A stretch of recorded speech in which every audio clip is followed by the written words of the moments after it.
every time it's not possible to get your answer evaluated. Also, when you are getting evaluated, you are not confident whether I am in the right hands or not, and whether the guidance that I am getting is correct or not. So sometimes there is a very important requirement that you self-evaluate your answer sheets. And how do you do that? We'll provide you some good tricks and techniques for the same. 3 important questions that you must be able to address. Question number 1, should I self-evaluate? Question number 2, why should I self-evaluate? And the third is, how should I self-evaluate? So let's answer these 3 questions one by one. So first is, should I self-evaluate? Now this is applicable only when you have a sound knowledge of the topic. If you don't have, reach out to a person who has a good knowledge on the subject. However, if you feel you don't have a good knowledge, but you can have a good knowledge, it is always recommended that read and check again, right? So that's the first answer that we have brought. Should I self-evaluate? The second is, why should I self-evaluate? Now, self-evaluate helps you to do an analysis which in management is called as SWOT analysis. Strengths, weaknesses, opportunities and threats. So you understand your own weaknesses and strengths better than someone else would help you explain. And that's one of the reasons you should self-evaluate. And how do I self-evaluate? The most important problem. The brainstorming, how it has to be done. I give you a very good example.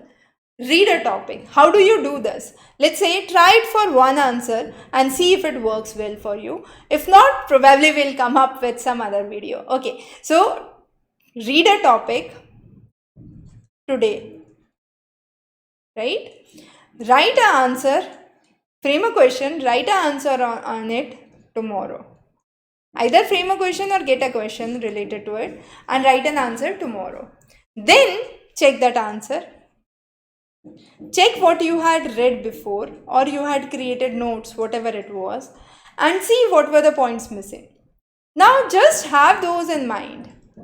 Wait for 3 more days, right? And then after 3 days, write this answer again.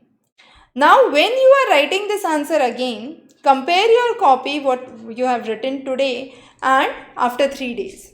And then try to find out, were there additional points you were able to bring? If you were able to bring additional points, good. If you were not able to bring additional points, needs improvement. That's how you would proceed, right? Was there a difference in answer itself?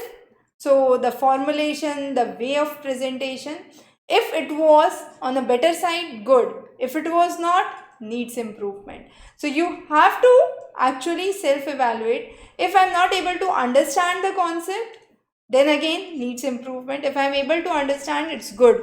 Let me proceed to the next point. The formation of the answer, what was more appealing, the first case or the second case? If I am the examiner, I have to read the question, which one of the two I would like.